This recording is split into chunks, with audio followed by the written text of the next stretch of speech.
Greetings, unsettled souls. Sam Di Gangi doing political commentary for the Media Speaks. You might know me from Blasting News, might know me from WitsNews, and well, guys, I'm here doing the massive Fukushima update. I want to hope everybody had a good 4th of July. I do want to remind everybody that Christmas in July is coming. Some people might find that to be the best day of the year. Then again, maybe just me. Friends, I wanted to go ahead and to just kick it off with an interesting theory that some person of limited intelligence had recently put on my comment line. It was implied that the massive radiation levels that we are reading are somehow not a danger to people, and to prove this was a lot of contrived bunk science from the very people who are responsible for lying to everyone about the dangers of nuclear because they are tied into the industry. So what I've gone out of my way to do is to use a number of sources here. They're in the comment line as well, on the YouTube video comment line. Description, I should say. I wanted to focus on not just the sources, but the number of sources that are usually within one work. For instance, we've been talking about the increase in quake activity here, starting in January. I think there's 1 month out of the last 6 or 7 where I wasn't talking about how severe the quake season was becoming. And it wasn't something, I didn't sit over my crystal ball before I did the show to come up with this theory. I didn't pull it out of a hat or just start rambling, hoping that it sounded dire enough that people would click on it. Hey, Chad, that's not what I did. I looked at the data that was extant for anyone that cared to look at it, and brought it. So now we're looking at California and earthquakes all over, and the severity is growing as predicted, and we're still looking at nuclear power plant issues, such as Sanofi. Now listen to this. This is from the Mercury News. For those that say that I don't give sources, the Mercury News is loading quite slowly. Earthquakes, radioactive waste, and that nuclear power plant on the California coast. For those of you that don't know, power plants are extremely susceptible to these kinds of disasters because without some kind of way to rapidly and constantly cool these reactors, the outcome is Chernobyl, Fukushima, wind scale, you name it. And during recent tests that were conducted after the Fukushima disaster, it was discovered that there were a number of dams in the United States, which, should they rupture in some kind of an event, would in fact create a Fukushima-like scenario for people to deal with in the United States. Now, it doesn't mean that the outcome is going to be the same. Could be worse. Could be better. We don't know. But the idea that when they're not on, the shore, that they're immune from these kinds of problems, that isn't true. Because, of course, places like dams and a number of water reservoirs could prove quite an issue. So what would happen, it asks, to the shuttered Sanofi nuclear generating station in a big earthquake? And again, they tried to keep it open forever, claiming it was safe when it was anything but. The answer, of course, depends on exactly where the quake is centered and how much the ground beneath the plant shimmies and shakes. But one horrific scenario can be ruled out. Despite frequent comparisons to Sanofi, to Chernobyl, and Fukushima, there can be no core meltdowns, thankfully, at Sanofi because its reactors have been shut down for 7 years. Nuclear fuel has been removed from them. Atoms are no longer split at the site. Instead, the risks at Sanofi center on how its 3.6 million pounds of highly radioactive waste produced over some 40 years of generating electricity for California, are stored and safeguarded. Now, that is the other issue, which I think a lot of people forget about, and that is that let's say that we build the absolute best repository for this material. And we're going to get to some of those ideas in a couple stories here. But let's say that we build the ultimate reservoir for this sort of insanity. And this building or this structure or this hole in the earth or whatever it is we devise is solid safe. Well, it really is good to know that terrorists would never like to sabotage such a thing. And it's good to know that since these radioactive materials in the waste remain deadly for eons, it's wonderful to know that terrorism just ended and it's not going to be around anymore, so we won't have to worry about the perfectly solid sound structure being used as a weapon. Currently, the majority of Santa Fe's radioactive waste cools in spent fuel pools adjacent to the reactor domes. Those pools are far more vulnerable to the elements than the dry storage systems that they will eventually house the waste, and where it will likely remain decades until the federal government finds a permanent home, which is another story. Concrete monolith. While pools require electricity and water to keep fuel cool, dry storage systems do not. Earthquake-inspired power outages could cripple pools, but not dry storage systems, which are deemed passive. Sanofri's dry storage employs massive slabs of concrete designed to withstand more than twice the ground shake as the spent pools of the reactor itself. Inside those dry systems, designed by Holtec and Areva. Now, Areva are the company that couldn't get the tritium out of the water in Fukushima, which is continuing to be a considerable problem. And that's almost just glossed over. And that ties into even when nuclear power plants are running properly, go ahead and look up what a routine release is. Routine releases give you what Dr. Caldecott calls a routine cancer. Tritium is one of the elements that are often released into the environment during a routine release, which is something that does when they're running properly. So Areva is one of the people that have designed this. I just want to throw that out there. And the nuclear waste is housed in steel canisters. The thickness of those canisters continues to be a matter of some debate, but experts say that the sooner nuclear waste moves to dry storage, the safer Southern California will be. Maybe you shouldn't have built it! I am more worried about the spent fuel left in the pools at San Onofre than about the fuel that was transferred to dry casks, said Edward Lyman, acting director of the Nuclear Safety Project with the nonpartisan and nonprofit Union for Concerned Scientists in Washington, D.C. If a large earthquake tore the liner of the pool, causing a rapid loss of cooling water, there is a risk of spent fuel fire that could cause a large dispersal of radioactive material, he said. Although the risk decreases as the spent fuel cools and the pools empty out, it does not go to zero as long as there is fuel in the pools. And also, you got to remember that cell elements like tritium do die.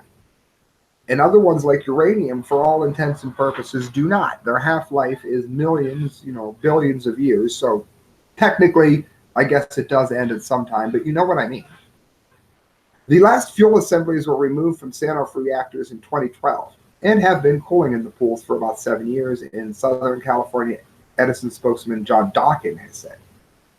Lyman noted that the large earthquake and tsunamis at Fukushima Daiichi did not breach the dry casks stored there, nor did it damage the radioactive waste within them. No, but it did trigger the meltdown in one of the reactors prior to the tidal wave hitting. Let me repeat that. It was not the tidal wave which caused one of the meltdowns. It was the quake itself. This is established fact. in the timeline of what happened in Fukushima. Now, again, I've been saying for a long time, too, look at the history of, hey, Stephen, look at the history of the Earth being hit with debris from space, rocks, pieces of comets, meteors. Now, think about how many power plants are just peppered all over. Think about how many of them are on the coast, which could see a substantial wave hit them. And, it honestly makes you wonder if, it's not like a cosmic game of darts at some point. Sooner or later, even an infant is going to hit a bullseye or, pop a balloon. For those of you that go to amusement parks like I used to. Remember, friends, it isn't always something that man has done which will cause these things to create a huge problem. Other than the fact, of course, that man made them. And, who knows? Maybe if the tidal wave hadn't hit, they would have been able to control the reactor that went red or was going red during the original quake. We don't know. Of course, they're going to say they could have because it's in their best interest for the good of the dollar. While Fukushima's dry storage systems are different than Sanofri's, well, it didn't hurt Fukushima's, but then again, oh yeah, ours is different. The tsunami impacts can't directly be compared. Fukushima was a real-world demonstration of the ability of dry casks to withstand extreme natural events. Yeah, until a meteor hits it. It all depends on the size of the meteor, I guess. David Lochbaum, recently retired from the Union of Concerned Scientists, has studied Sanofri closely. His early concerns about an earthquake-inspired landslide onto the dry storage systems were put to rest with detail on land configuration and the selection of the spot for the site system. He also had concerns about sabotage vulnerability, back to what we were saying in regards to terrorism. Holtec's system was developed in response to 9/11, and the company fills its vaults afford better protection against suicide aircraft, bomb-laden trucks, and the like, as well as providing better protection against ground motion from quakes. So they claim that it's going to be able to withstand these sorts of tests. And we can only hope that they are right. But you have to remember how many Sanofris there are, and inevitably will be, as more of these close down.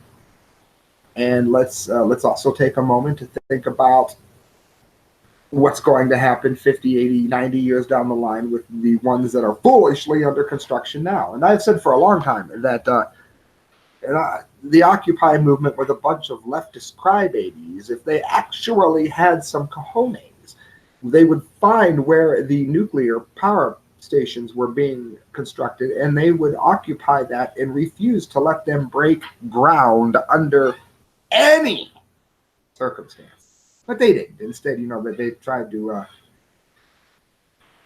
shake down the rich because all they cared about was the money. AP News, Associated Press. Washington State waterfront owners asked to take dead whales. Now, there are people saying that the die-off that we are seeing in the Pacific Ocean is not a die-off, or that it's not unusual, and that it's happened many times throughout history. It has not happened many times throughout history. There have been instances where, let's say, a very large number of whales have died, maybe more than what we've seen so far in a given year. There's been years where the reef has experienced die-offs. There have been times when certain species of fish have experienced die-offs. All of that in numbers that are higher than what we're seeing here. The world has never seen a die-off of this many species in this many numbers ever. So don't give me, oh, look, this is one year when the wild duck died at 10 times the rate that it is now. Look at the other species. Why are we seeing it only in one ocean? It just happens to be the ocean where Fukushima is. We're not seeing these crazy things happening off the coast of Egypt. We're not seeing these kinds of things happen off the coast of England. Why might that be? Don't say the F word. Don't say Fukushima. You might be telling the truth. Port Hadlock, Washington. At least one Washington state waterfront landowner has said yes to a request to allow dead gray whales to decompose on their property. So many gray whale carcasses have washed up this year that the National Oceanic and Atmospheric Administration Fisheries says that it has run out of places to take them. Why don't you just chop them up and discard them? Does no one have a chainsaw? In Washington, the headline should be, in Washington, D.C., we don't know how to cut whale. For crying out loud, hire some whale hunters for, like, I don't know, an hour. It'll be done. Ridiculous. In response, the agency has asked landowners to volunteer property as a disposal site for the carcasses. By doing so, landowners can support the natural process of marine environment, and skeletons left behind can be used for educational purposes. Maybe you should check their radiation levels, and not just in the elements which you know won't be there, but in the full scope of all of the radioactive elements which were released from Fukushima. I mean, you have time since the whale is just rotting there, so you have no excuse. The carcasses can be 40 feet long, 12 meters. That's a lot to decay, and it could take months. Landowner Mario Rivera of Port Hadlock, Washington, told King 5 TV that the smell is intermittent and isn't that bad. That's because salt is a preservative. It is a really unique opportunity to have is here on the beach and monitor it and see how far it goes. Now, again, much of this article does what so much of the media does and starts talking about the idea, that people have rotting whales on their property instead of the bigger picture here. On the U.S. West Coast, about 70 whales have been found dead this year along California, Oregon, Alaska, and Washington, the most since 2000. It's interesting. If you go through my videos, you'll be amazed to see that I said you would find massive numbers of dead whales along California, Oregon, Washington, and Alaska. And then I didn't think it was a very good idea for anyone to live on the coast of California, Oregon, Washington, and Alaska. So I must have just guessed at those 4 states because I used that same crystal ball that I talked about earlier. Still, that's a small fraction of the total number because most sink or wash in remote areas and are unrecorded. So they already know that there's more dying than they can actually document. But they can tell by how many are washed ashore. They can sort of do the math to tell how many are there based on how many have been seen. And even though you don't see all of them, whether they're alive or dead, you can kind of get a ballpark based on historic numbers where you've done the same thing. That's how that's done.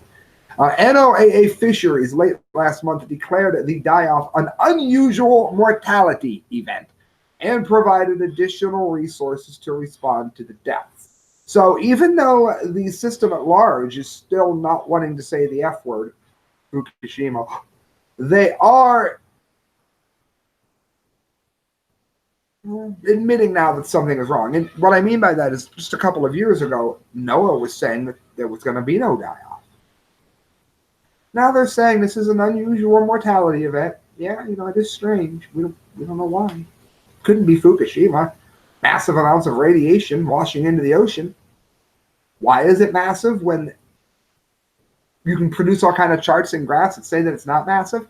Because those charts and graphs have been jimmied in order to frame the allowances which the nuclear industry has now. If you look at the original material which was produced by the people that broke the atom, when this was being done, Manhattan Project, some of the Russian studies, when they were doing it, England, when they were doing it, more realistic numbers were at hand. And there was a reason for that, because they didn't want an unusual mortality event.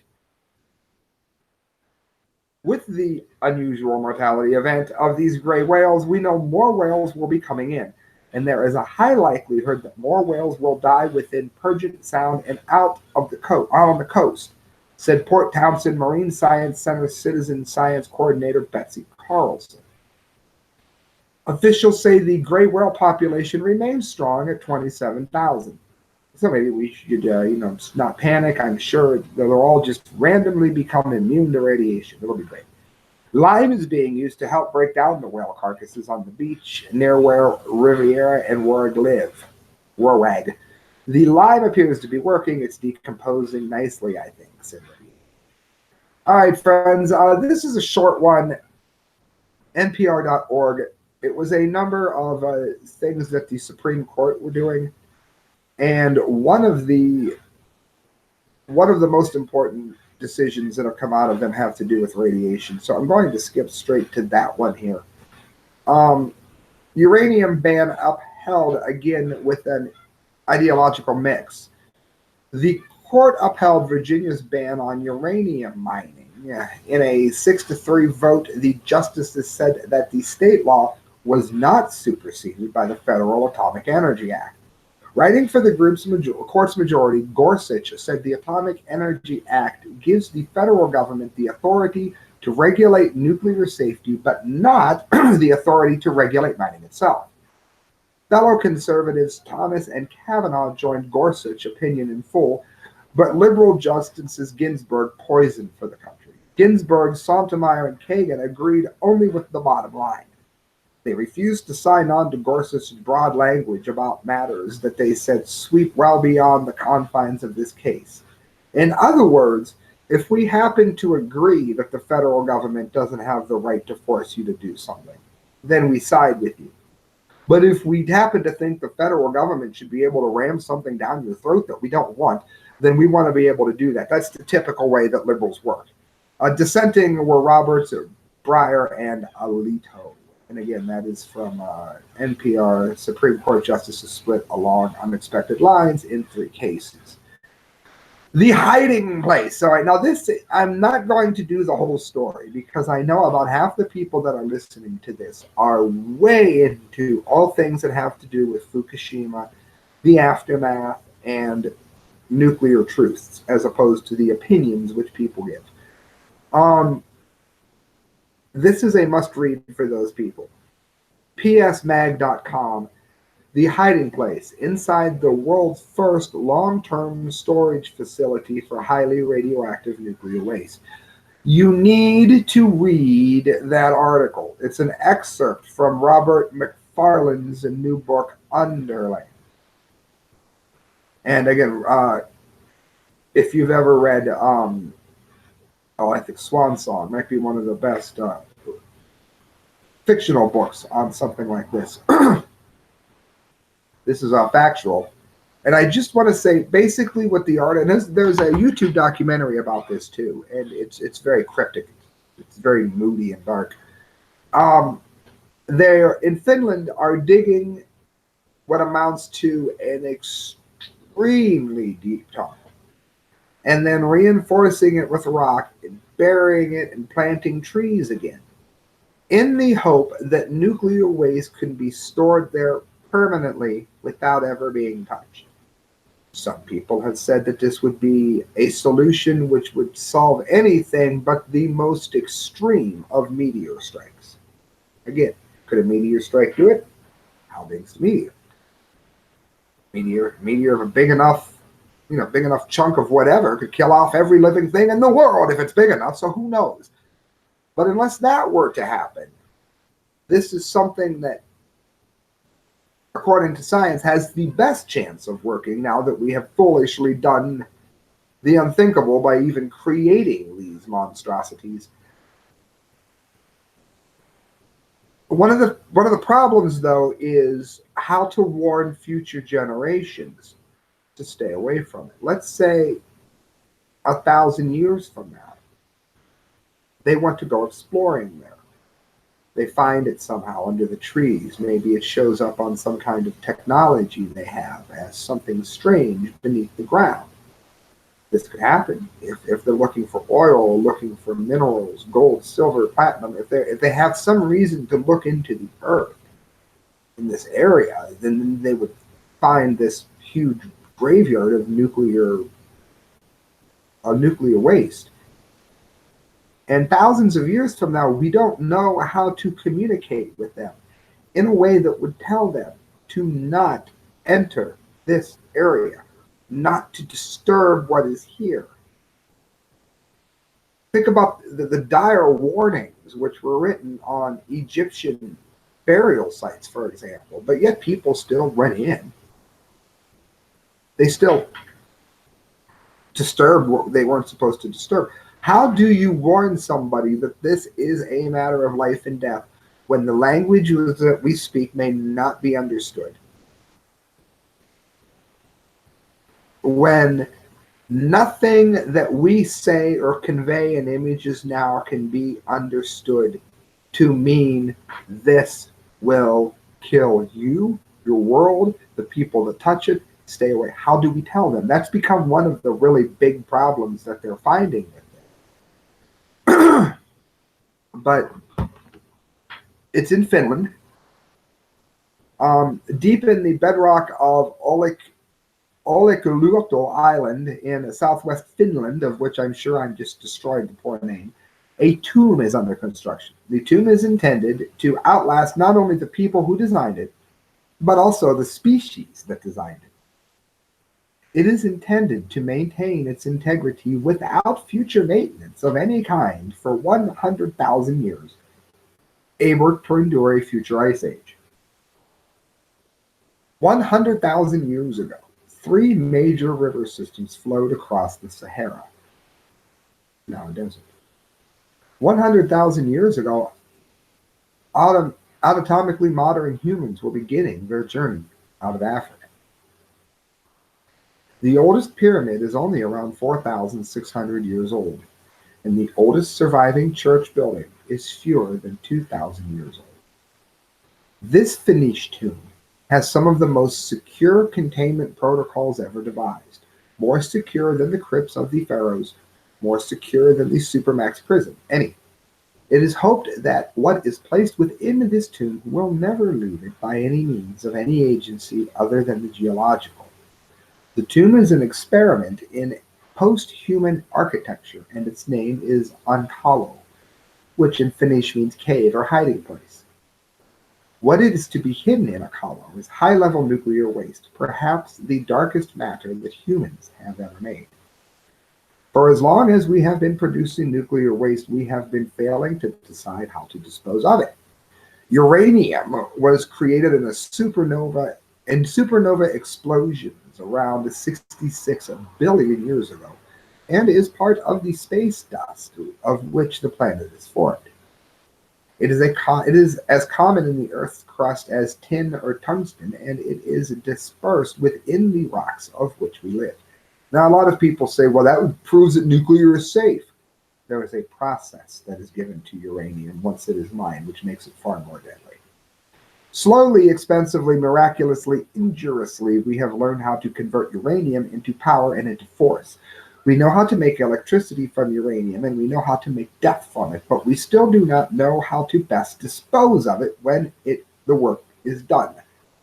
When its work for us is done. Over 250,000 tons of high-level nuclear waste is in need of final storage, and presently, throughout the exist globally, there are around 12,000 tons being added to that figure annually. And again, the article is quite exhaustive. And it talks about some of the places that they tried to build it in America, only to find out after spending a fortune that it would not work. That it would not be able to withstand the punishment that would be coming at it. So this is important to look at. Again, just getting the material to Finland, if you were trying to do it from other areas, could be a problem. And there's not a lot of places like Finland, geologically speaking, that could handle such a massive job. So, I mean, I think you should look it up. I really do. I also think you should look at the documentary. I forget its name, but if you type in the name of the facility, on call, of course, and search it on YouTube. It's I think it's like an hour and a half documentary that comes up, and it's very in depth, and it's some idea of the magnitude of the problem which we have. And that problem, of course, is nuclear energy. All right, guys. Russia accused of a cover-up over lethal submarine fire. Russia has Russia and Japan just don't have very good luck with anything nuclear. I know there's lots of other areas. America's had issues. England, I get it, but Russia and Japan need to stay away from all things nuclear. According to history, Russian officials faced accusations. Now, again, this may have been negated. This was the 3rd, and on the 12th, I looked up some articles. Some people are still asking questions about it. Some say it's been put to rest. Maybe by the time you hear this, it will be. Russian officials faced accusations of trying to cover up the full details of an accident on board a military submarine that killed 14 sailors, but the Kremlin on Wednesday defended its record. The Kremlin defending their record is a lot like Hitler defending his record. I don't mean that the Kremlin is Nazis. What I mean is they're known for lying. When Mayak happened, it was the nuclear disaster that happened before Chernobyl. We're not really sure how bad Mayak was. We do know that the entire area is being used like a giant science fair petri dish experiment or something with the people that are still there. They can't afford to leave, so they get paid to stay, which is basically the government paying them to die. And of course, the government does autopsies then and can tell what nuclear poisons do what over the long term. That was the first disaster. Of course, the Kremlin was complicit in hiding it, not telling people, even though, quote, skin was sloughing off of people's bones when the disaster occurred. And then Chernobyl happened, and they hid that too, until Sweden and other countries were glowing with radiation, showing that there was a problem at Chernobyl. Otherwise, they wouldn't have told anybody at all. They would have just left everyone there die. So the Kremlin defending their record is not exactly making me feel any better, but I digress. It said that the defense ministry said the accident took place on Monday, but it was not officially disclosed until late Tuesday. Well, isn't that just par for the course? That's definitely defending their record. I have to give them credit there. At least they were honest. They were honest that they're lying. It said that the sailors had been killed in a fire and on what it is described as a deep water research submarine surveyed the seabed near the Atlantic. We also know it's one of the most secretive vessels in the entire Russian Navy, probably in all of Russia. And what it does beyond that of science, in terms of war implications, are almost beyond the scope. We know more about V. Canis Majoris than we do about this thing. Nearly 2 days on, there was still no word on whether the submarine had been nuclear powered. But some Russian media criticized what they said was a lack of transparency. In Russia, never. And drew parallels with the dearth of official information during the meltdown of Soviet nuclear reactor Chernobyl in '86. Absolutely nothing is known at the moment. I don't understand one thing.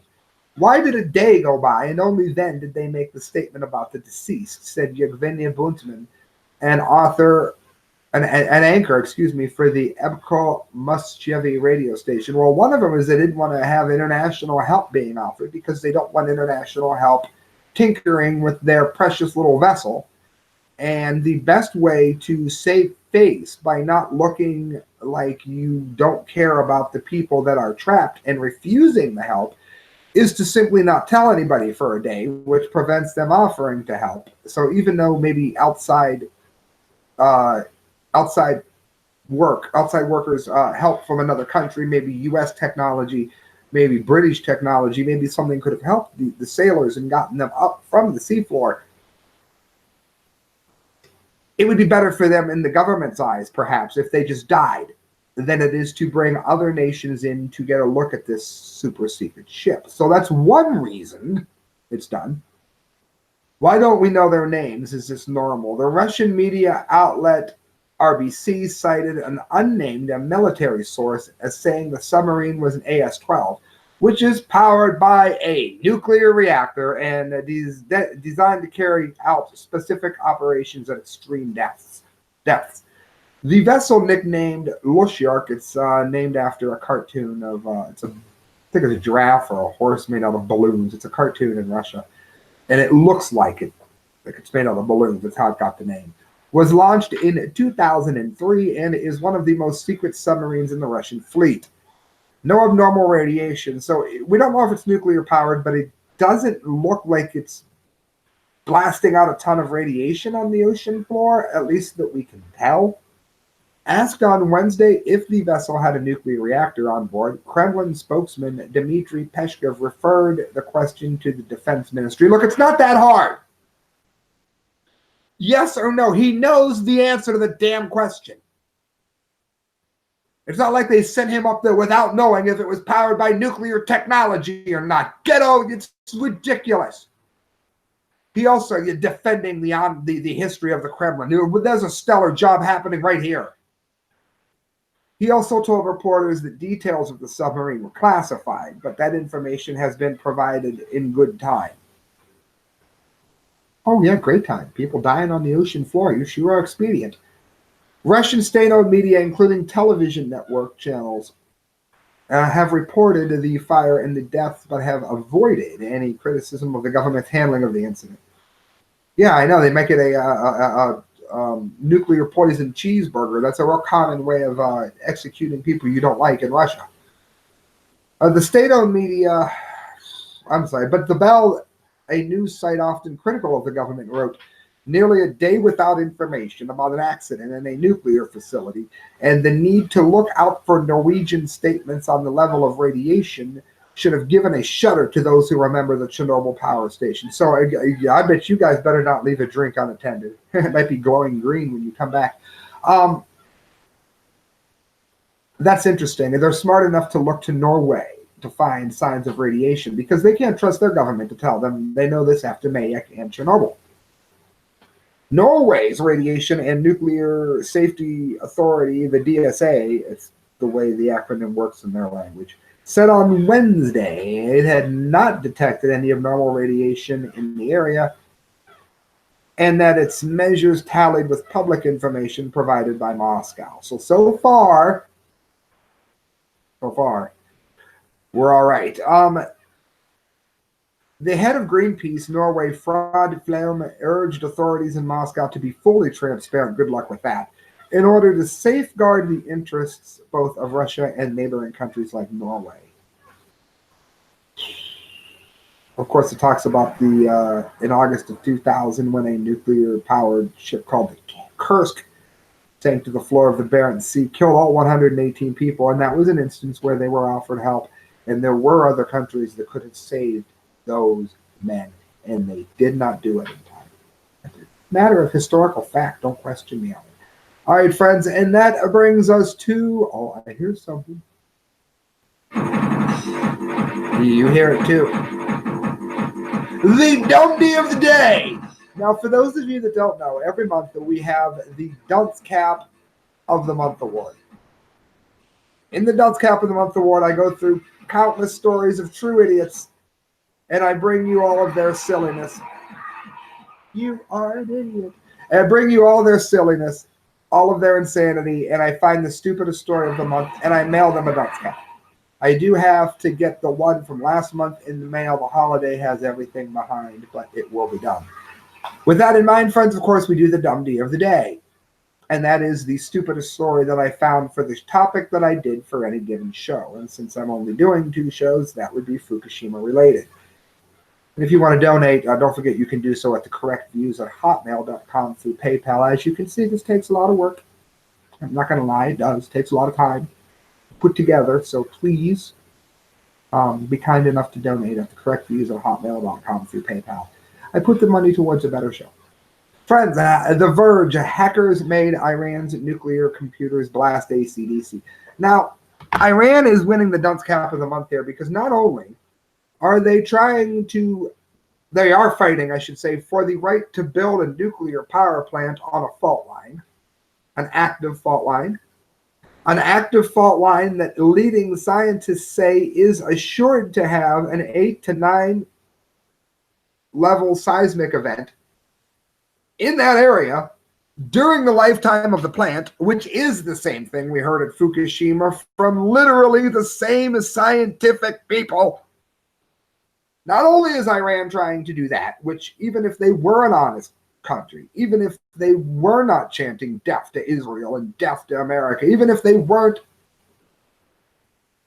Islamic nutcases, I'm not going to say that all Islamic people are nutcases. No. If we have nutcase Christians, we have nutcase Islamists. I'm a Christian. I'm not a nutcase Christian. They are nutcase Islamists in Iran. Yes, I said it. Not only are these idiots trying to endorse building a nuclear power plant on an active fault line, which is going to produce a massive quake during the time that their plant is sitting there, but they have no security. Baffled scientists say thunderstruck by AC/DC played in the middle of the night. Hackers made Iran's nuclear computers blast AC/DC. Now, hell's bells, friends.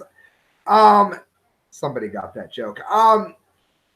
It's a double joke. They don't even have the ability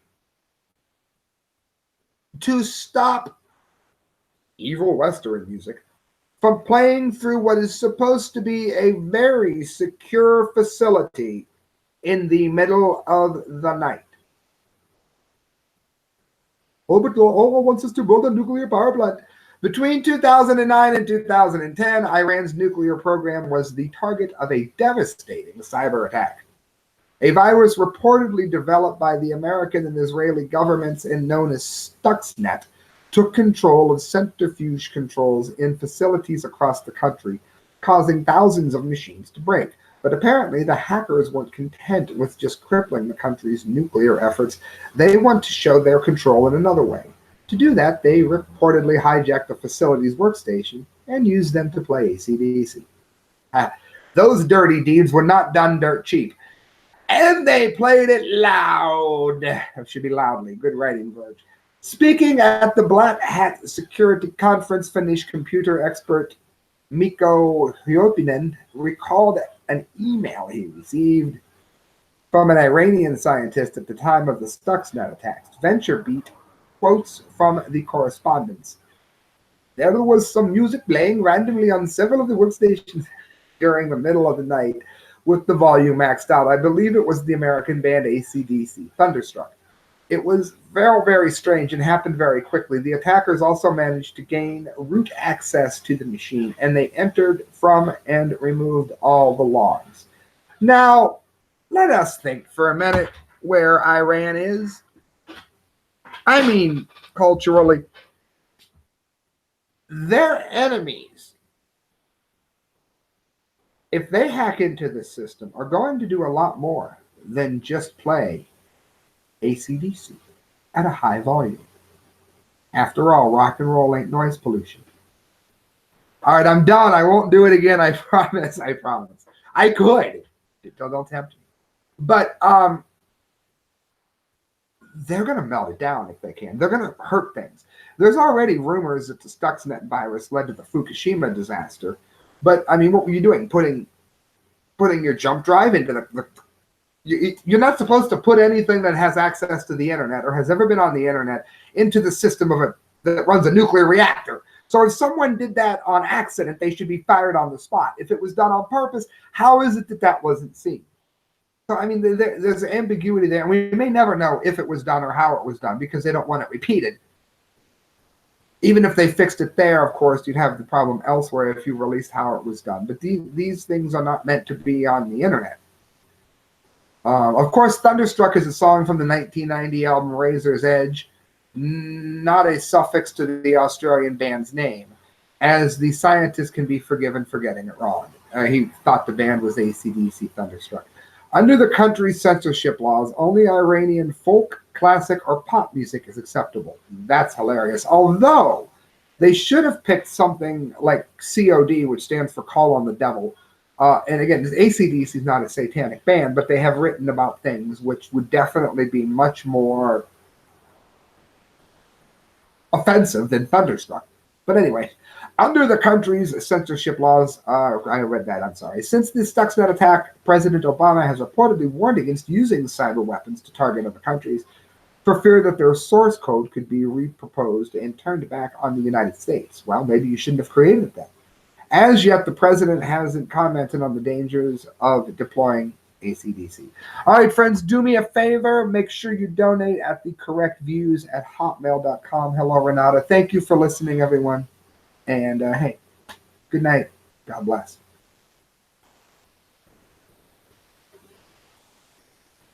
Yeah. See you, media speakers.